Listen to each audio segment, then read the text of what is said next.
ಆತ್ಮೀಯ H16 news ಅರ್ಥಾತ್ ಹೇ ಸೀತಾರಾಮ್ಗೆ ಸ್ವಾಗತ. ನಾನು ನಿಮ್ಮವ MI ಅಥವಾ ಮಲ್ಲಪ್ಪ ಜೋತಾವರ್.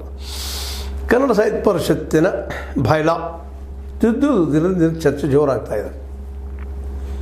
ನಮ್ಮ ಮಹೇಶ್ ಜೋಶಿ ಸಾಮಾನ್ಯದವರಲ್ಲ.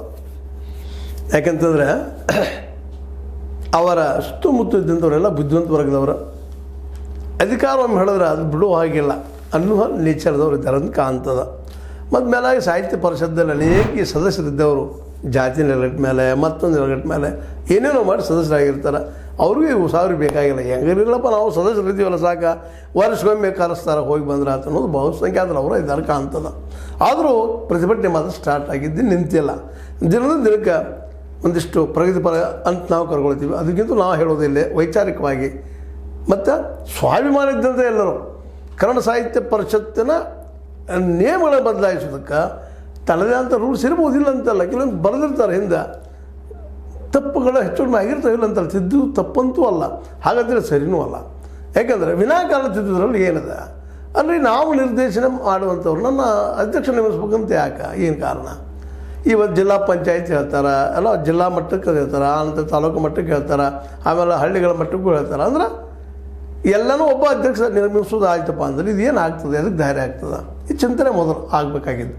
ಯಾಕೆಂತಂದರೆ ಜಿಲ್ಲಾ ಮಟ್ಟದ ಸಾಮಾನ್ಯ ಇಡೀ ಜಿಲ್ಲೆಯಲ್ಲಿ 5-10 ತಾಲೂಕುಗಳು ಇರ್ತಾರೆ. ಪ್ರತಿ ತಾಲೂಕಿಗೆ ಅನೇಕ ಸಾಹಿತಿಗಳು ಇರ್ತಾರೆ, ಹಾಡುಗಾರರು ಇರ್ತಾರೆ, ಹಾಡು ಬರೆಯೋರು ಇರ್ತಾರೆ, ಕವಿ ಇರ್ತಾರೆ, ಲೇಖಕರು ಇರ್ತಾರೆ.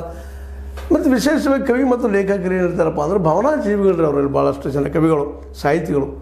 ಅವ್ರಿಗೆ ಇದರ ಸಾಧಕ ಬಾಧಕಗಳ ಬಗ್ಗೆ ಕಡಿಮೆನ ಅಂತಂದ್ರೆ ಅಡ್ಡಿ ಇಲ್ಲ.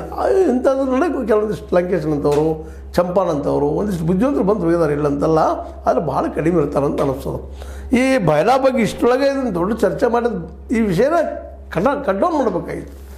ಈಗ ನಿಧಾನಕ್ಕೆ ಈಗಾಗಲೇ 2 ಸಲ ತಿದ್ದಂಥ ಈ ಬೈಲಾ ಮಹಾತ್ಮರು ಮಹೇಶ್ ಜೋಶಿ ಅವರಿಗೆ 3 ಸಲ ತಿದ್ದಕ್ಕೆ. ಆದರೆ ಅವರು 3 ಸಲ ಇಂಟೀರಿಯರ್ ಏರಿಯಾದಲ್ಲಿನ ಈ ಸಭೆಗಳನ್ನು ಕರೆದಾರೆ. ಯಾಕೆ ಅನ್ನೋದು ಇವತ್ತು ಪ್ರಶ್ನೆ ಎದ್ಬಿಟ್ಟದ. ಈಗ ನೋಡ್ರಿ, ಬಳ್ಳಾರಿ ಜಿಲ್ಲೆಯ ಅಲ್ಲಿಂದ 60 ಕಿಲೋಮೀಟರ್ ದೂರ ಇರ್ತಂಥ ಸಂಡೂರಿನ ನಂದಿಹಳ್ಳಿ, ಅಲ್ಲಿ ಶ್ರೀಕೃಷ್ಣದೇವರಾಯ ವಿಶ್ವವಿದ್ಯಾಲಯ ಅದು, ಅಲ್ಲಿ ಕರೆದಿದ್ದಾರೆ.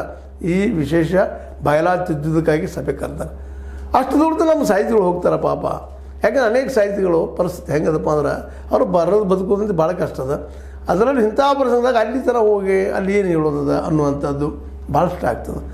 ಅದಕ್ಕೆ ಭಾಳಷ್ಟು ಸಾಹಿತಿಗಳು, ವಿಮರ್ಶಕರು ಅಥವಾ ಸಾಹಿತ್ಯದ ಬಗ್ಗೆ ಪ್ರೀತಿದವರು ಇವತ್ತು ಅಬ್ಜೆಕ್ಷನ್ ಮಾಡ್ತಾ ಇದ್ದಾರೆ. ಅಲ್ಲಿ ಯಾಕಪ್ಪ ಮಾಡಿದ್ರಿ, ಇದಕ್ಕಿಂತಲೂ ನೀವು ಹಾಗೆ ಮಾಡಿದ್ರಿ. 2022 ಹಾವೇರಿ ಜಿಲ್ಲೆಯ